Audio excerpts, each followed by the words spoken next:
The first drops of smoke hit my lungs before I even knew where it came from. LA had been burning for months, but this fire was close, too close, and the rumble in my stomach reminded me that I couldn't waste time staring at another column of black sky. I was 16, no crew, no hood to back me, no colors to hide behind. Just me, my busted sneakers, and whatever I could lift before someone else saw me. That was how it was now. Survival wasn't about strength or loyalty. It was about not being noticed until it was too late. The city didn't fall all at once.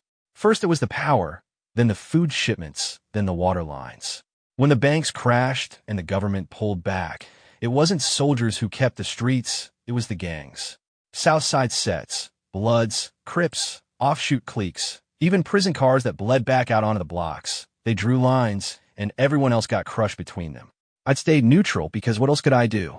16 doesn't make you a soldier, it makes you a target. If you're not strapped in, if you're not claimed, then you're free meat. I slept on rooftops, abandoned apartments, anywhere I thought eyes wouldn't look. I ate out of stores that had been looted 10 times already, scavenging crumbs from the crumbs. And I prayed, though I didn't believe, that I'd never be cornered by one of the sets running the blocks I cut through. That night, the smoke came from a warehouse 2 blocks away. I'd gone looking for canned food, maybe bottled water, maybe just anything with calories left in it. I had half a granola bar in my backpack and a plastic knife. Nothing more. My sneakers slapped the broken asphalt soft as I could manage. But in the silence of a dead city, every sound felt like it carried. I ducked behind a rusted-out Civic and peeked over the hood. Voices, male, rough, laughing like wolves. A gang crew. They were standing outside the warehouse. A pickup with the hood up parked next to them. Torches lit the lot, and the fire licked out from one of the busted windows. They were celebrating, bottles in their hands, red rags swinging from pockets. Bloods that I froze, clutching my backpack like it would hide me.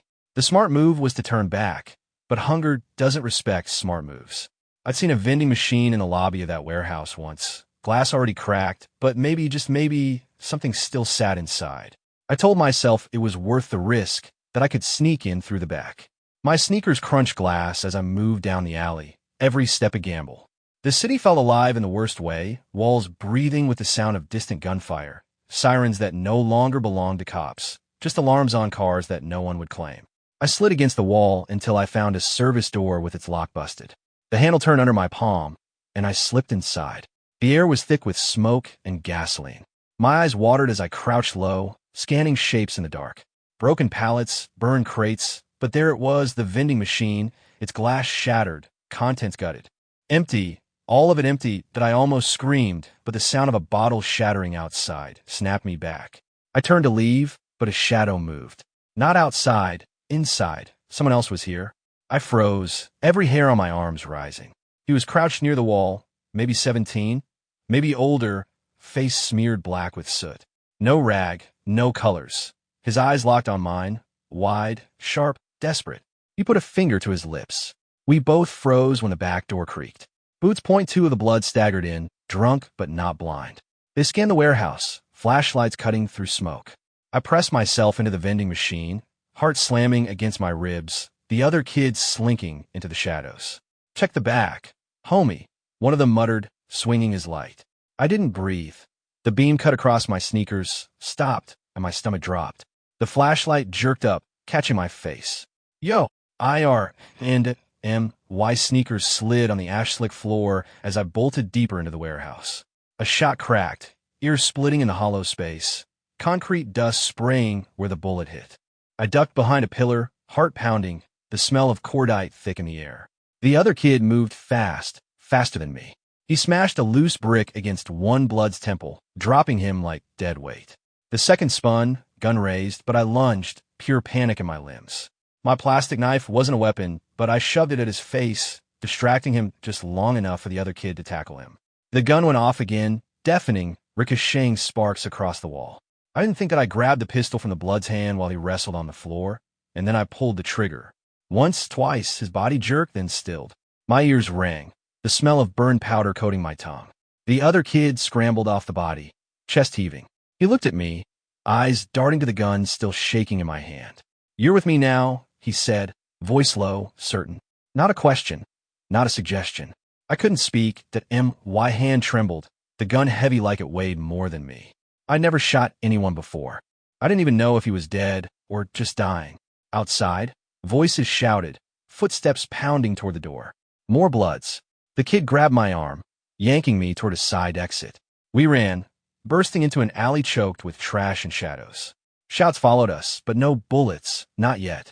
We sprinted block after block until my lungs burned and the world tilted. Finally, we collapsed behind a row of dumpsters, both of us coughing smoke and adrenaline.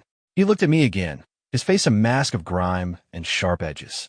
"You just made enemies," he said, "but you also made me your only friend." I stared at the gun in my hand, fingers locked on it like it was glued. My stomach turned, but I didn't let go. The city around us groaned like a dying animal. I couldn't shake the image of the blood I shot, the way his body twitched, the silence after. 16, and I'd already crossed a line I didn't even know was in front of me until I was standing on it. The gun felt like it had melted into my hand. I thought about throwing it away, but the kid, my new shadow, saw that thought in my eyes and shook his head. "Don't be stupid. That's your life now." His voice was rough, like he'd been smoking since birth, but there was no hesitation in it. He was maybe a year or two older, but he carried himself like someone who'd been running these streets for decades. He extended a hand. "Name's Diego." I hesitated, then gave mine. He repeated it, nodding like it was important enough to file away. "All right, here's the truth. You don't get to walk solo anymore. Not after tonight. You shot one of theirs. That means they'll come hunting. You roll with me. Maybe you stand a chance. Otherwise," he shrugged. "Otherwise" was obvious. Dead in an alley. Another body in a city full of them. The night pressed heavy around us. The distant glow of fire painted the sky a sick orange, and every shadow looked like it could step forward and cut your throat. My stomach growled loud enough to echo, which made Diego laugh, short and humorless. "Good," he said. "Hunger keeps you alive. You eat too much, you get slow. You stay lean, you stay sharp." I didn't answer, and my throat was dry, tongue sticking to my teeth. He reached into his jacket and pulled out a crushed water bottle with maybe 3 gulps left. He took one, handed me the rest. I downed it without thinking, the lukewarm plastic-tasting liquid better than anything I could remember. When I finished, I asked, "Where are we going?" He scanned the street like he was measuring every angle. "Somewhere they won't look first." We moved through the city like ghosts, cutting alleys, ducking broken fences, skirting the edges of territories I only knew by the tag sprayed on crumbling walls. Every block was claimed by someone. Blue, red, green, black. Colors meant death now, not style. Diego seemed to know where each invisible border lay, like a mental map burned into his skull. He led us under a freeway overpass, the columns covered in graffiti, old tents shredded and burned. "This is neutral," he said, "or as close as it gets." We slipped into the carcass of an old RV parked beneath the freeway. The windows were busted, the cushions shredded, but it was shelter. Diego kicked the door closed and dropped onto one of the seats like he owned the place. I stayed standing, gun still in my hand. "You ever shoot before?" he asked. I shook my head. "You did good. Shaky, but good. You learn fast or you die. That's the only rule left." The silence stretched, broken only by the rumble of a semi somewhere on the highway above. My stomach groaned again, sharper this time, pain curling in my gut. Diego dug into his jacket and pulled out half a protein bar, wrapped in foil so dirty it barely held together. He broke it in half and handed me a piece. It was stale, chalky, but it was food. We ate in silence. When it was gone, Diego leaned back, eyes half closed. "They'll be looking tonight. Hunting. We stay low, wait till morning. Then we move." I nodded, though sleep felt impossible. Every sound outside, shouts, tires squealing, a distant gunshot, made my grip on the pistol tighter. I must have dozed at some point, because when I opened my eyes the light filtering through the broken windows was gray soft. Dawn. Diego was already awake, crouched at the doorway, peering out. He glanced back. Time to move. We stepped into a city that felt even emptier than the night before. The gangs ruled after dark, but the daylight didn't bring safety. It just made you visible, though we cut down cracked sidewalks. Diego scanning rooftops and alleys like he expected a sniper scope to settle on us any second. By noon, the heat pressed down, thick and oily. We ducked into an abandoned strip mall, shattered glass crunching underfoot. Most of the stores were gutted, shelves overturned, floors burned black. Diego led us into a pharmacy that my heart leapt. Food, water, maybe medicine, but all I found were overturned pill bottles and wrappers. Diego crouched behind the counter, rifling through drawers. He pulled out a bottle of aspirin and a few bandages. Better than nothing, he muttered, stuffing them into his pocket. Then we heard it. Voices, not distant this time, close outside. At least 3. Diego flattened against the wall, motioning me down. I crouched low, my breath caught in my throat. The voices were young, loud, carrying the kind of confidence that only came from numbers. The door creaked open. 3 boys came in, maybe my age, maybe younger. They wore blue rags, faces hard but eyes still with that spark of stupidity. Crips Point 1 carried a bat, another a shotgun, the last a kitchen knife taped to his stick like a spear. They laughed, knocking pill bottles off shelves, not even trying to be quiet. I raised my gun without thinking, hands shaking. Diego grabbed my wrist, pushing it down. He leaned close, whispering so soft I barely caught it. Don't waste bullets. The boys were still trashing the place, one climbing onto the counter and kicking down what was left of the cash register. They hadn't seen us. Not why chest burned from holding in my breath.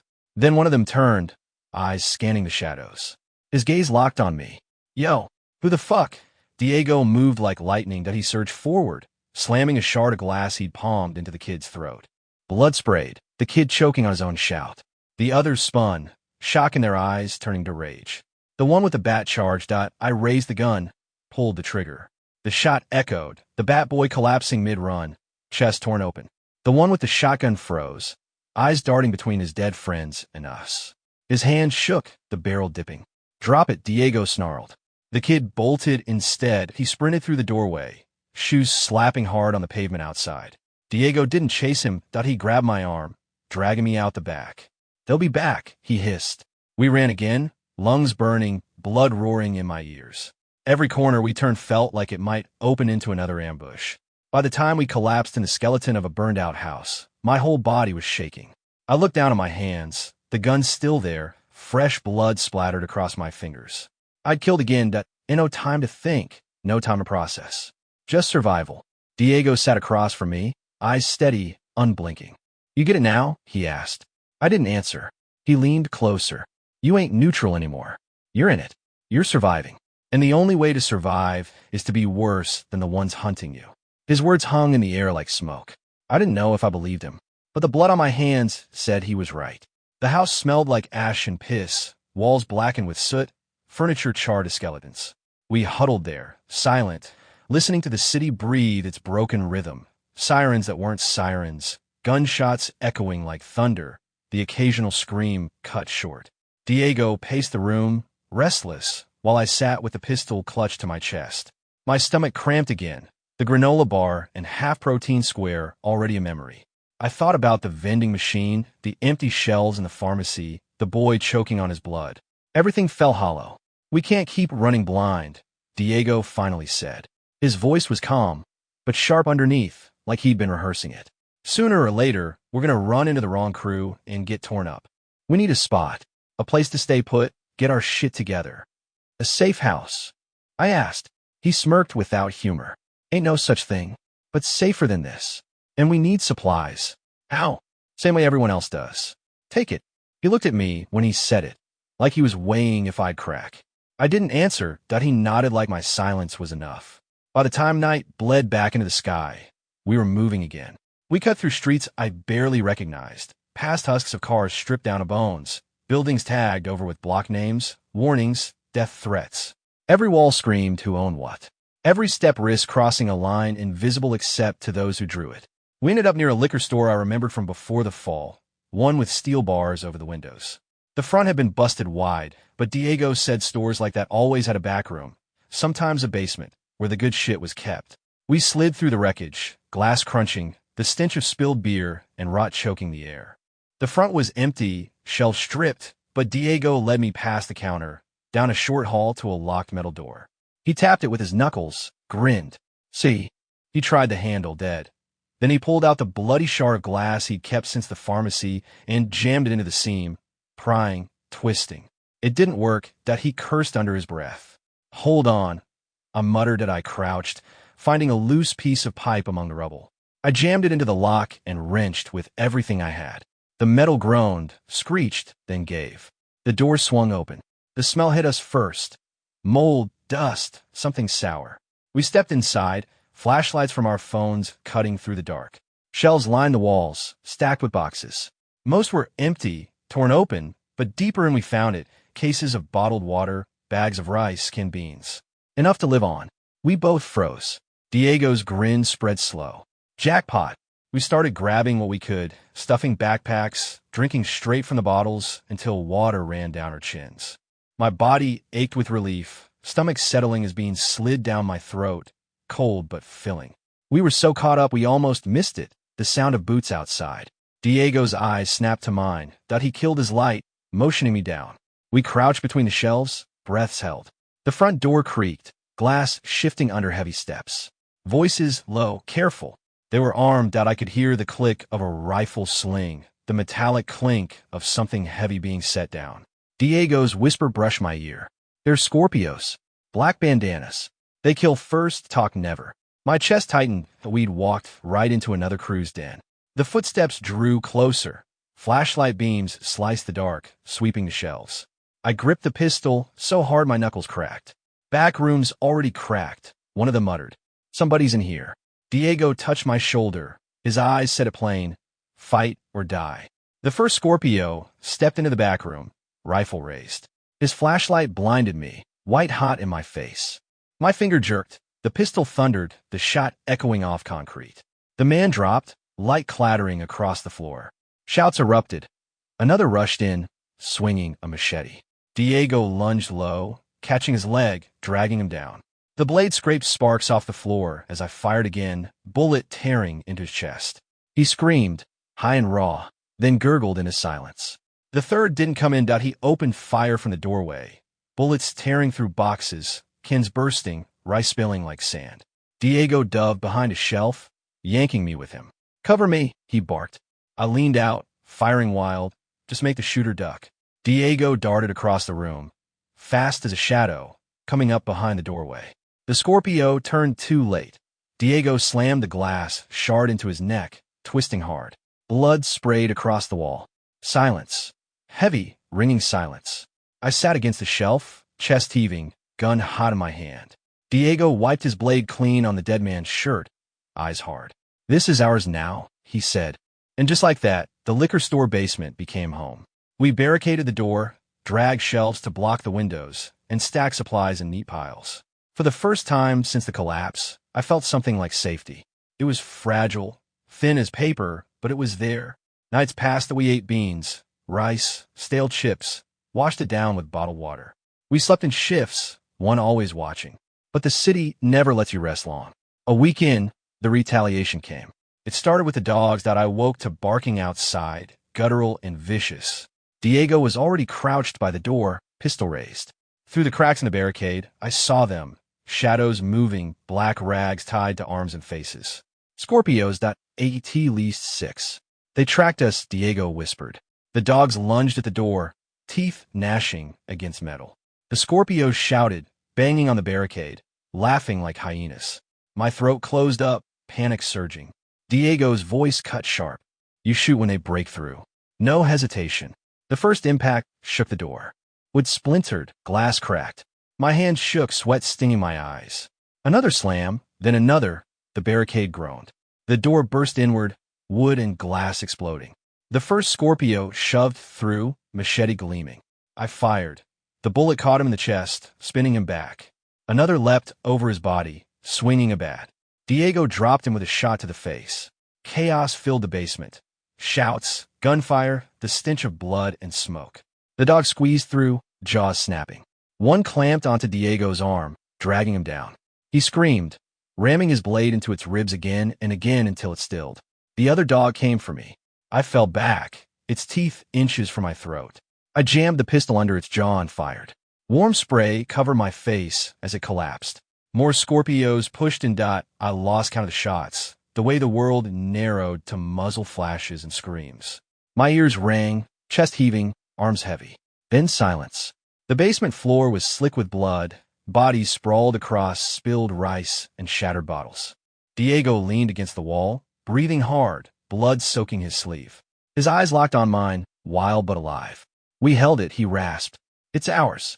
I nodded, gun trembling in my grip. My ears still rang, stomach twisted. I looked at the bodies, at the broken barricade, at the red-stained supplies. Safe was gone. Survival was all that was left. And LA wasn't done with us yet. We couldn't stay. Not after that. The basement was a slaughterhouse, bodies stacked like warnings, the stench of rot already seeping in. If the Scorpios didn't come back, someone else would. Gangs had ears everywhere, kids, lookouts, runners. Word of blood spilled spread faster than fire. We were a beacon now, and beacons drew vultures. Diego tied a rag around his arm, trying to slow the bleeding where the dog had torn him up. He didn't complain, didn't wince, just kept rapping until the cloth turned red. We're moving. Tonight. I wanted to argue to why body beg for rest, for food, for one more night of not running. But I saw the truth in his eyes. Staying meant dying. We packed what we could carry. Rice, cans, water bottles, ammo, stripped from the dead. I tucked the pistol into my waistband, heavy against my hip, my palms raw from clutching it too long. We left the bodies where they fell. The streets were a different kind of battlefield at night. Fires lit corners like shrines. Shadows of men dancing against walls as they drank and shouted. Gunshots snapped in the distance, short bursts, the rhythm of someone's last breath.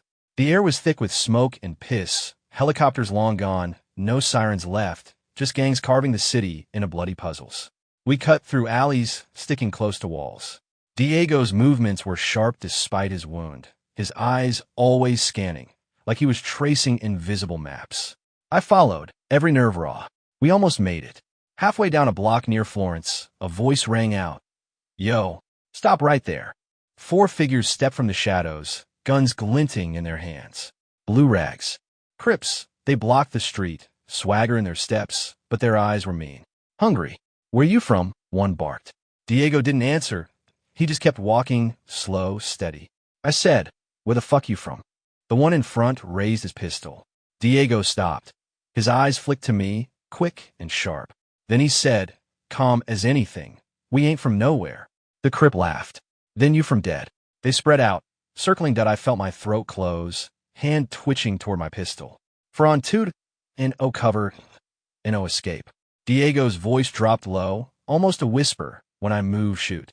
The leader stepped closer, gun raised. Diego moved. It happened in a blink that he swung his backpack off, hurling it into the guy's face. The pistol shot wide, sparks bouncing off concrete. Diego lunged, driving his glass shard into the second's belly. I drew and fired, the shot deafening in the narrow street. The leader dropped, chest exploding red. The third swung a chain at me, metal whistling past my head. I ducked, fired again. The bullet ripped his jaw apart, dropping him into the gutter. The last ran, screaming curses, his rag flapping behind him. Diego didn't chase, that he yanked his shard free, blood dripping from his hands. He grabbed my arm, pulling me down the street before more showed. My ears rang, the world spinning. I couldn't stop shaking. The faces of the dead followed me, eyes wide, mouths open. 16, and I'd already killed more people than I could count. Survival was eating pieces of me I didn't know I had. We ducked into an abandoned elementary school, barricading ourselves inside a classroom. The walls were covered in faded drawings, stick figures and rainbows, ghosts of a life that didn't exist anymore. We slumped against the wall, panting, listening for pursuit. None came. Diego ripped open a can of beans, eating straight from it. Blood still dripped from his arm, but he didn't flinch. He handed me the can that I ate without tasting, just shoveling it down. After, silence stretched. You're changing, Diego said finally, staring at me. What? You're faster, cleaner. You're not hesitating anymore. That's good. Hesitation gets you killed. I didn't know if it was good, that I didn't know if I wanted to be faster at killing. But I didn't say anything, I just leaned back, the pistol heavy in my lap, and try not to think about the eyes of the boys in blue. The next morning, the school became our base. For 2 days we stayed, eating sparingly, listening to the city. But danger didn't care about walls. On the 3rd night, it came knocking again. We heard the glass break first, then the footsteps, heavy, deliberate. Not a random looter, organized. Diego's face hardened. They found us. We crouched low, guns raised. Voices echoed down the hall, deep, rough, joking about what they'd do to us when they caught us. Bloods this time, red rags trailing. At least 5. They moved room to room, smashing doors, laughing. getting closer. I felt the old panic rise, but Diego pressed his hand on my shoulder, grounding me. His whisper was sharp. We don't wait. We hit first. He led me into the hall, crouching low, moving like a predator. The first blood turned the corner, shotgun slung. Diego lunged, driving his shard into his throat before he could shout. Blood sprayed the walls, the shotgun clattering. I grabbed it, heart pounding, that we pressed forward. The second came out of the classroom, AK in his hands. I didn't think. I raised the shotgun and fired. The blast tore him back through the doorway, his body folding like paper. The others shouted, guns barking, bullets ripping into walls and lockers. Diego and I ducked back, returning fire. The hall filled with smoke and echoes, the stench of powder and blood. One tried to flank us. He came low, pistol raised, but Diego caught him, slamming his head into a locker until it dented. The last two ran, shouting promises of payback. Diego wiped his hands on his shirt, breathing hard. His eyes were bright, almost wild. We're making noise now, he said. They'll all know us soon. I looked down at the shotgun in my hands, my fingers trembling. The weight of it was worse than the pistol. It wasn't just a weapon. It was a declaration. There was no going back. We couldn't stay in the school either. Every place we touched turned into a grave. Word would spread, Bloods, Crips, Scorpios. We were enemies to all of them now. Every set would want our heads, if only for the respect. So we stopped hiding. Diego called it survival, but felt like war. We moved block by block, scavenging, ambushing, striking before they struck us. We hit stashes, cut down lookouts, stole food and ammo. Every day was another close call, bullets whizzing past, machetes flashing inches from our throats. We were hunted, but we were becoming hunters too. One night, we were cornered that a pack of Bloods caught us in an alley, guns raised, red rags flashing in the firelight. At least 7, maybe more, that we were trapped, backs against a wall. Diego looked at me, his grin sharp even through blood and sweat. Close call, he muttered, but not the last one. And then the world exploded in gunfire. The alley was a coffin, walls tight, no escape. 7 of them, guns up, red rags hanging like trophies. Their eyes glowed in the firelight, teeth flashing in grins that weren't smiles. They had us dead to rights. One shouted, "Y'all thought you could run through our streets? Thought we wouldn't find you." Diego leaned close, voice sharp in my ear. "Don't freeze. We make noise. We make it loud." My heart hammered. My hands shook on the shotgun. The Bloods advanced slow, savoring it. One leveled his pistol at my head, his smirk wide. Then Diego moved first. He yanked a flashbang from his pack, something he must have stripped off a Scorpio stash without telling me, and hurled it at their feet. The world went white. The bang tore the air apart, my ears screaming, vision shattering. Through the blur, I saw Diego rush, the closest one, blade flashing. I fired blind, the shotgun blast deafening even through the ringing in my head. A body dropped, then another. Shouts turned to screams, chaos ripping through their ranks. One tackled me, fists smashing into my face. My gun clattered away. He drove a knife down, missing my throat by inches. I grabbed his wrist, straining, the blade trembling closer, closer. My free hand scrambled for anything, found a broken brick, smashed it into his skull again and again until he stopped moving. Blood slicked my hands. Wide breath came in sobs. No time. Another blood charged, AK raised. I dove for the shotgun, rolled, fired. The blast tore his chest open, flinging him back into the wall. Diego was a blur, his shard flashing like lightning, bodies dropping around him. But there were too many. One caught him with a bat, smashing across his ribs. He stumbled, dropped to one knee. The blood raised the bat again. I fired. The top of his skull vanished, the bat clattering on concrete. Diego staggered up, coughing blood, eyes wild but alive. The last 2 ran, shouting for backup, their footsteps fading into the night. Silence fell, heavy and choking. The alley was painted red, bodies sprawled in pools that reflected the firelight. My hand shook so bad I almost dropped the shotgun. My ears still rang from the blast, my vision smeared with blood. Diego leaned against the wall, chest heaving, his grin twisted with pain. "Told you. Close call." He coughed hard, blood spattering the ground. I rushed to him, panic clawing my throat. His ribs were cracked, maybe worse, but he waved me off. Not dead. Not yet. His eyes burned. "But we can't keep playing defense. They'll keep coming. You see it now, right?" The only way to survive, he gripped my shoulder, his blood hot through my shirt, is to make them fear us more than we fear them. I wanted to deny it, to cling to some shred of being human. But the truth was in the alley, written in bodies. Every time we ran, every time we hid, it ended the same. Blood, fire, death, I nodded. Diego's grin widened, even through the pain. Good. Then we hunt. The days that followed blurred into violence. We hit back, striking fast, disappearing before they could rally. Word spread through the streets of two ghosts cutting down crews, scavenging stashes, leaving alleys slick with red. At first, it was survival. Then it became something else. The fear in their eyes when they saw us, the way gangs whispered about the two kids with no colors, it gave us space, food, time. Respect through terror. But the city wasn't just gangs. It was everyone else too, the scavengers, the desperate, the broken families hiding in burned-out apartments. Sometimes they begged for food. Sometimes they tried to steal it. And sometimes they died for it. One night, we holed up in a half-collapsed church. The roof was gone, stars staring down through smoke. We built a small fire in the corner, cans heating on it. For a moment, it almost felt calm. Then we heard movement, small feet, whispers. A family, mother, two kids, maybe 10 and 12, crept through the rubble, their eyes wide, faces gaunt. They froze when they saw us, the firelight painting fear across their cheeks. The mother raised her hands. Please, we just want food. We won't hurt you. My chest twisted. The kids looked like bones wrapped in skin, their eyes too big for their faces. Diego didn't even blink. We ain't running a charity. They're starving, I whispered. He turned to me, eyes hard. You give them food, word spreads. Next night, 20 more show. Then 50. Then 100. You gonna feed them all? You gonna fight them when they take it? The mother's voice broke. Please, just a little. Just enough for them. I looked at Diego. His jaw was set. His hand rested on his blade. The choice was mine. My stomach churned. The weight of the shotgun on my lap felt heavier than ever. I thought about the boys I'd killed, the Bloods, the Scorpios, the Crips. I thought about the hunger that never stopped. I tossed them a single can. The mother caught it, eyes wet with gratitude, whispering thanks as she hurried her kids out. Diego stared at me long after they left. You're soft, he said, not angry, not mocking, just stating it. One day, that softness is going to kill you.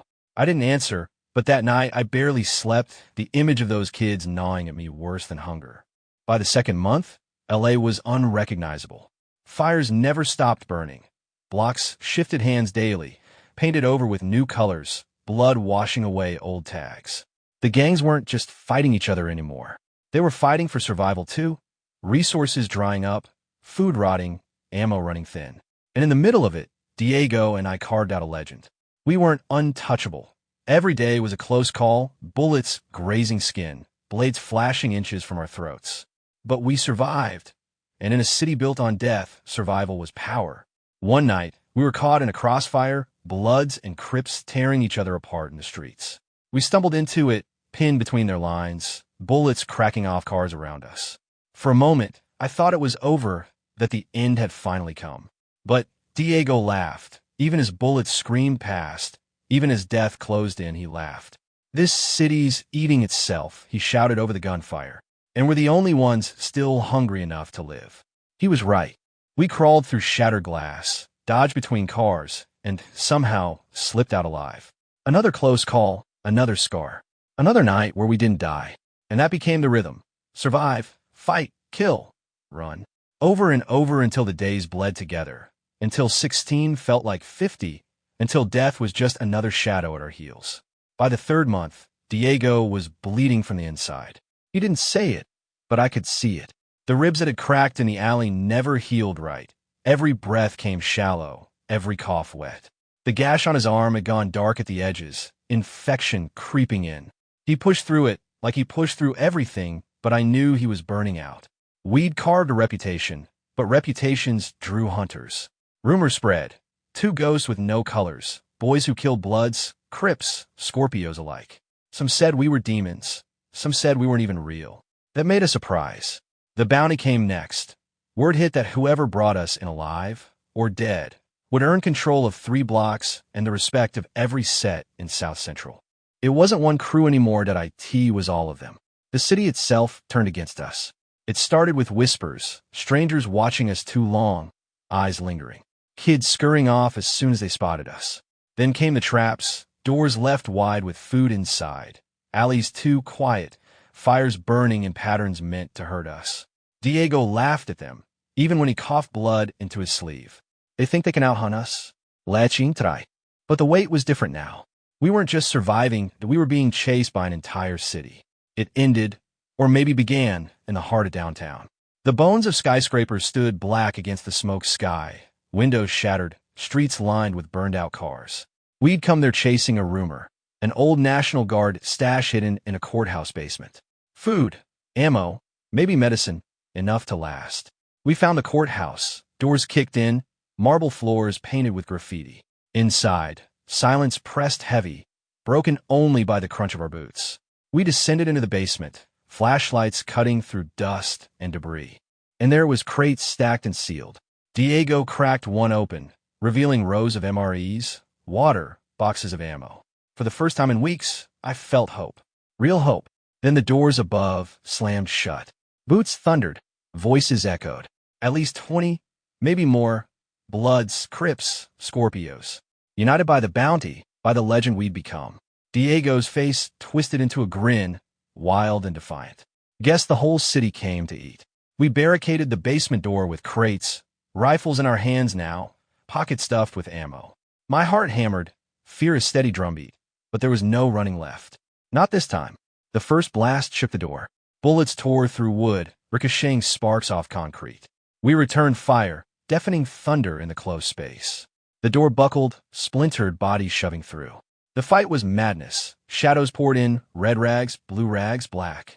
Gunfire tore the room apart, crates exploding, plaster raining from the ceiling. Diego moved like a storm, firing, slashing, laughing through the blood on his teeth. I was right behind him, shotgun booming, pistol flashing, the world a blur of muzzle fire and screams. Close call after close call, got a machete, sliced my shoulder open, hot blood soaking my shirt. A bullet grazed my temple, stars exploding in my vision. I killed without thinking, without feeling, just to keep breathing. But numbers don't lie. For every body we dropped, 2 more came. Diego staggered, hit in the leg. He kept fighting, dragging himself to his feet, refusing to fall. At one point, he grabbed my collar, yanking me close, his breath hot with blood. If I go down, you don't stop. You hear me? You keep fighting. You survive. I nodded, choking on the smoke and gunpowder. The room became a grave. Piles of bodies, shell casings ankle deep, blood soaking the crates of food we'd never eat. I lost track of time, of how many fell, of how many times I almost died. Then Diego did. A shot caught him clean through the chest, staggering him back. He fell against a crate, blood bubbling from his mouth. His eyes locked on mine, still burning, even as life drained out. Keep fighting, he rasped. Then he was gone. Something in me broke. The fear burned away, leaving only fire. I screamed, raw, an animal, unleashing everything I'd left. The shotgun emptied, the pistol clicked dry, and still I fought, grabbing blades, smashing skulls, teeth bared like a corner dog. When it was done, silence fell. I stood in a room filled with bodies, the air thick with blood and smoke. My clothes were soaked, my hands shredded, my ears ringing. Diego lay still, his grin frozen, his eyes finally closed. I stumbled to the door. Outside, the city waited, fires burning, voices carrying. More would come, always more. But I was still breathing, 16 years old, soaked in blood, alone now but alive. Survival was all that was left. And I wasn't done yet.